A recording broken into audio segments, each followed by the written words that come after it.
Assalamualaikum warahmatullahi wabarakatuh. Kembali lagi bersama saya Muhammad Fauzan Hafiz. Di video kali ini kita akan membahas GetX lagi. Yang selanjutnya adalah GetX Get Connect. Apa sih itu GetX Get Connect itu? Dia itu untuk Get Connect itu dia menghubungkan yang ada dari klien. Misalnya klien minta data dari database ya, dia maka akan mengkonek dari database ke kliennya ya menggunakan HTTP HTTP request yang mana ada get, post, put, dan delete. Nah, di untuk di Flutter itu dia membutuhkan HTTP ya untuk membuat menjalankan request tadi. Nah, tapi karena kita menggunakan getX pada Flutter package maka tidak memerlukan HTTP lagi. Ya, jadi kita menggunakan get connect ya. Seperti itu. Jadi get connect itu yang menjalankan kayak memanggil datanya untuk get, post, put, delete, mengambil data, menyimpan data, mengedit data ataupun menghapus data ya dari database. Gitu. Nah, di sini saya membuat menggunakan AI ya, tapi ada sedikit bermasalah ya. Tapi sebelum itu kalian harus membuat database-nya dulu nih. Saya menggunakan Firebase. Kalian buat gitu ya. Kemudian kalian buat real time database di sini, create. Nah, nanti di sini ada yang namanya ini, link database-nya kalian copy, nanti kalian pasang. Ya, pertama-tama kalian membuat yang namanya folder service yang bernama API service. Di sini dia yang membaca HTTP kliennya, ini BNI database kita. Kemudian ini timeoutnya, duration ketika membaca datanya ya kan mungkin. Kemudian di sini ada default content type application JSON, karena kan dia mengambil dari database-nya yang bersifat application JSON. Nah, di sini ada pertama ada fungsi dari post di sini menggunakan future response, yang mana dia membutuhkan kita membuat dia menggunakan future untuk jadi datanya itu akan dikirim setelah berjalan ya, setelah waktunya berjalan. Kemudian post user, ini di sini ada user JSON. Kemudian content type application JSON. Jadi karena kita mau memasukkan ke database itu tipenya datanya itu harus diubah menjadi JSON dulu ya. Kalau get data ya udah kita ubah di JSON, mengubah menjadi string, kita ambil. Untuk yang page itu sebenarnya kita masukkan data baru, kemudian data yang lama itu dipindahkan yang menggunakan page data header. Kemudian delete ya, delete string aja bisa ya langsung. Nah, terus kita buat di sini saya buat yang pertama adalah app user.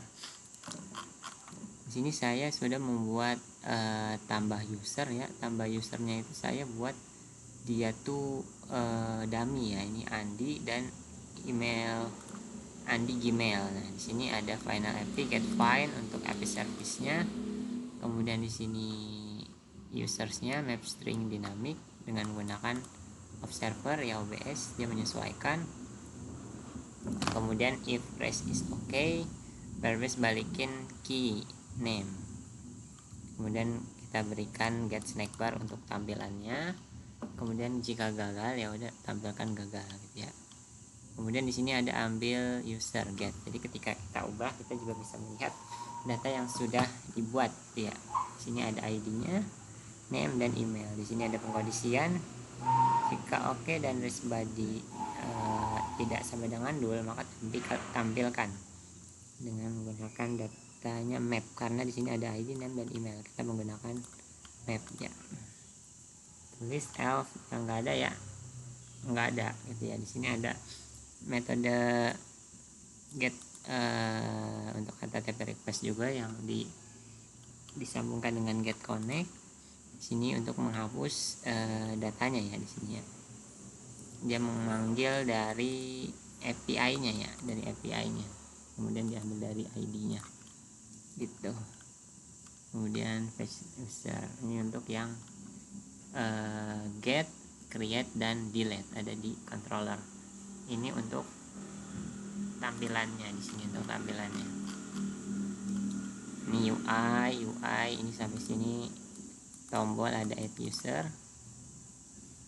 Ini tombol add user ini membuat menjalankan pembuatan dari create ya. Kemudian di sini control user is empty. Oke. Ini untuk membaca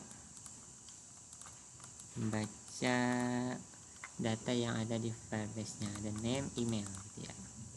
Kemudian ada icon di sini untuk on press untuk menjalankan fungsi delete. Oke, itu untuk yang app user. Selanjutnya ada yang profile nih, saya membuat yang bagian profile controller. Di sini sebenarnya saya udah coba, gagal nih. Saya masih bingung.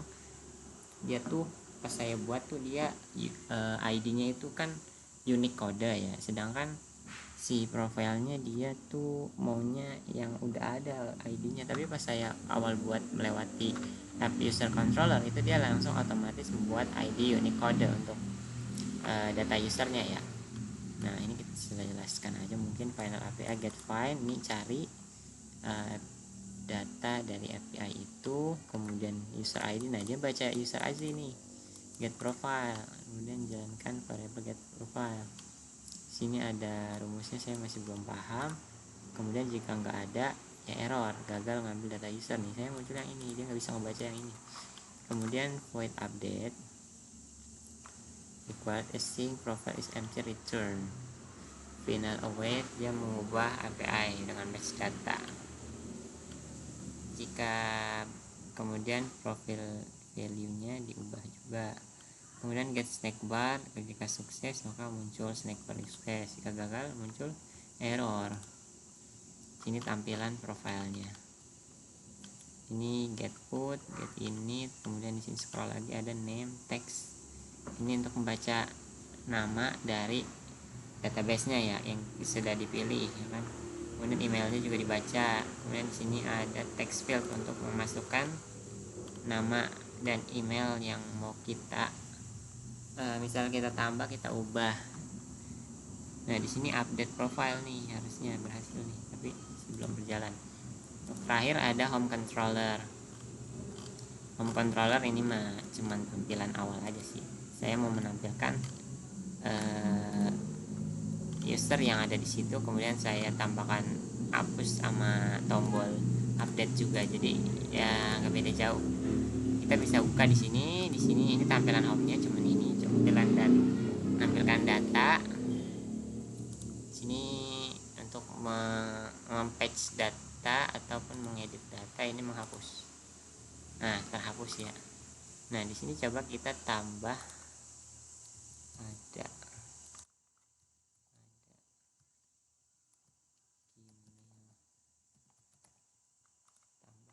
Nah, berhasil ya. Kita berhasil buatnya. Coba kita lihat Firebase-nya. Nih, di sini bisa kita lihat ya, teman-teman. User di sini ada Andi, di sini ada Ada. Jadi udah berhasil tuh masuk ke database ya untuk yang create-nya, dan hapusnya juga coba kita hapus yang Andi ya. Kita hapus.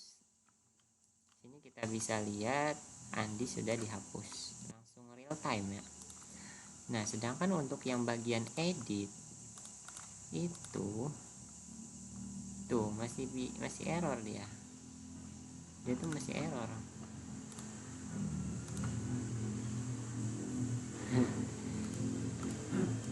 Ini emailnya kosong, bisa ditambahin juga nih, harusnya dikasih ini ya, data masih kosong. Ini data masih kosong, masih ada banyak yang harus pelajari sih. Saya baru belajar dikit, tiba-tiba langsung database, agak bingung juga.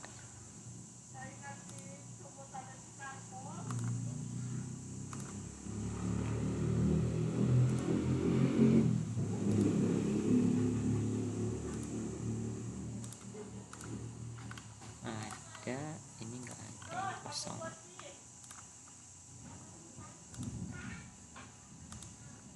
Nah, udah hilang.